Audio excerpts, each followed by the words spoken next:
Greetings, fellow hostages.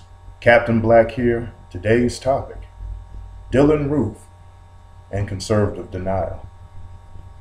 We all know about the demon in human form who attacked a Charleston, South Carolina black church because it was a black church, because its parishioners were black, and not because of, according to some, and I stress, some conservative commentators, his reason for attacking that church wasn't because it was a Christian church. His motive for attacking that church was not because he was under alien possession. His rationale for attacking that church was not because someone went to Ronald Reagan's old astrologer and they found out that his stars were not aligned. Sadly, he attacked that church because he hates black people.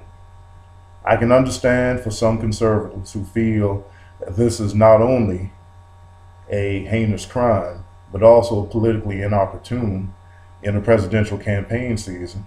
I can understand their reticence in wanting to have to admit that the maniac of the moment, a 21-year-old white male, may actually have had ideals and ideology which resonate more with the right side of the spectrum than the left.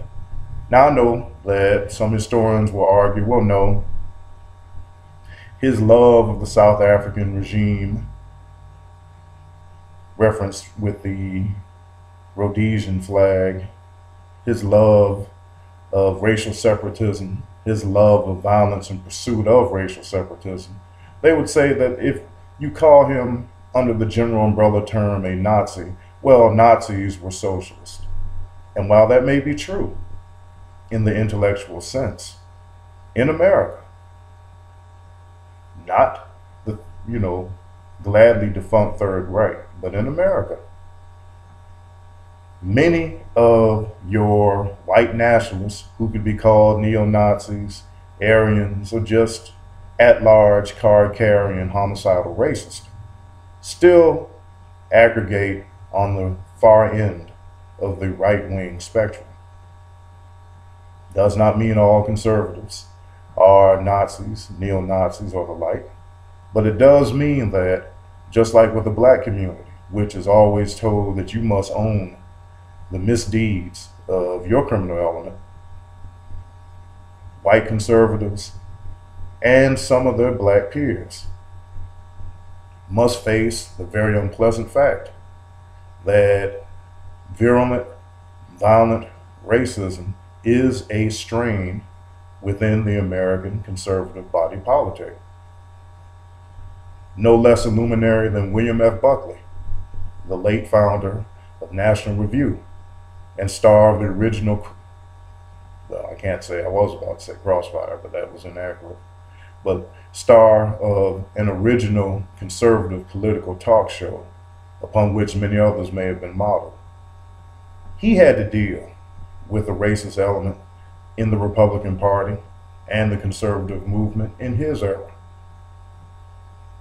Liberals have yet to deal with their racist element, so we can save that for another video. The fact that Dylann Roof attacked a black church because it was a black church and its parishioners were, dramatic pause, black, makes some conservatives nervous. Now, not all. Intellectually honest, spiritually and psychologically healthy ones are able to say without hesitation, this was a racist attack. Those who dissemble and deny have to try to fill the void of reasonable people being shocked with, well, he was mentally ill. Well, if this little demon was mentally ill, then by extension, we have to also say that there's a part of the American psyche that's mentally ill, because white supremacy used to be the order of the day. And white supremacy still exists as an ideology. We can argue its impact, we can argue its relevance, but we cannot deny its existence. And most white supremacists obviously are not going to ambush people in their churches. But that does not negate the fact that they do feel themselves, relative to the rest of the species, that they are inherently better than we are, we meaning American blacks and other non-whites, and consequently, all advantages should accrue to them.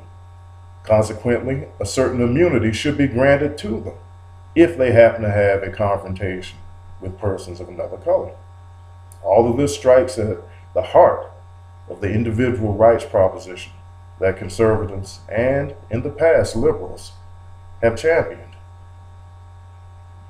The demon known as Dylann Roof, if we're honest with ourselves, is merely an outgrowth of the demonic mindset, the demonic underbelly of American society, which conservatives have grappled with since the 1960s in their own ranks.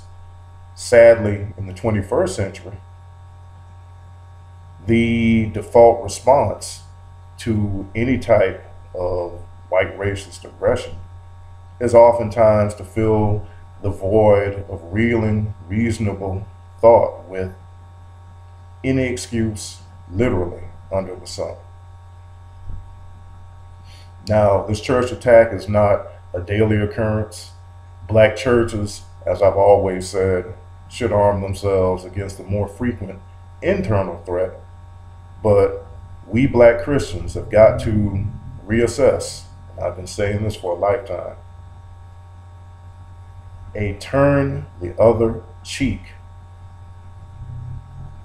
pathology, which, according to our internal murder rate, does not apply to ourselves, and some would argue does not apply to white people, if you look at the rate of black on white crime, but for our mainstream, law-abiding, decent, Christ-centered citizens. Too many of us feel that it is somehow noble to be a doormat to the villainy that surrounds us. So, as I always tell people, yes, black folks, black Christians, turn the other cheek, but don't be disarmed while doing so. Don't be unarmed while doing so. Safety is a 21st century civil right.